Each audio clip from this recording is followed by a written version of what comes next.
This weekend, we will spring forward, speaking of spring, as daylight saving time begins. So what does losing an hour of sleep do to our bodies?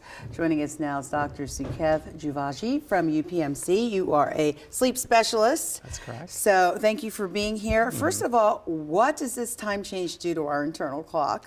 Yeah, we have a 24-hour internal clock that, takes care of a lot of our body systems, and mainly our sleep-wake cycle. It is set by the sun, so sun comes up in the morning, you want to wake up, sun goes down, and you want to go to sleep.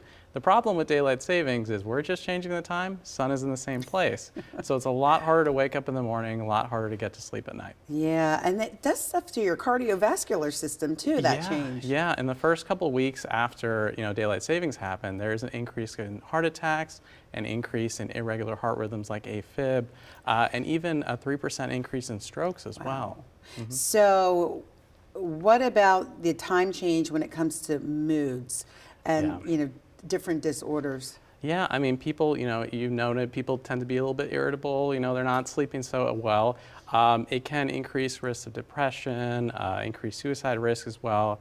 And people with their interruptions to sleep, people that are already sleep deprived, teenagers, young children that need more sleep and tend to be late evening type people, have a harder time having to wake up earlier and kind of go to sleep even earlier as well. Yeah, is it true that there are more accidents and injuries when we make this time change? Yep, there is a 6% increase in fatal motor vehicle accidents actually after the first couple of weeks of this. Yep.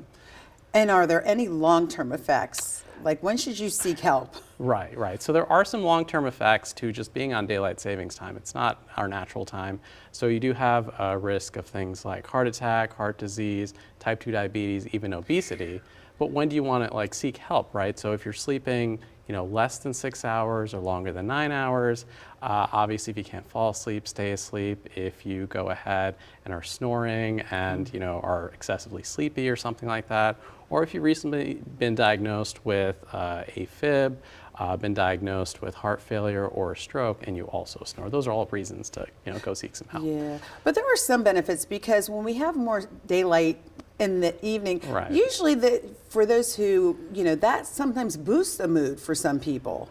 Yeah, it's tough to say. There are some studies that show that you might have a slight increased mood for a short time, but overall it seems to be kind of negative in terms of most health facets. So So get that good night's rest. Try to just condition yourself to get some good night's sleep. Exactly. Don't start it with being sleep deprived. Going to bed at 3 and then losing that hour. Exactly. Thank you for joining us, Doctor. Hi, I'm Eric Finkenbinder from ABC 27. We're excited to announce the new ABC 27 News Plus app. Live stream newscasts or watch content on demand. This is different than the ABC 27 app on your smartphone.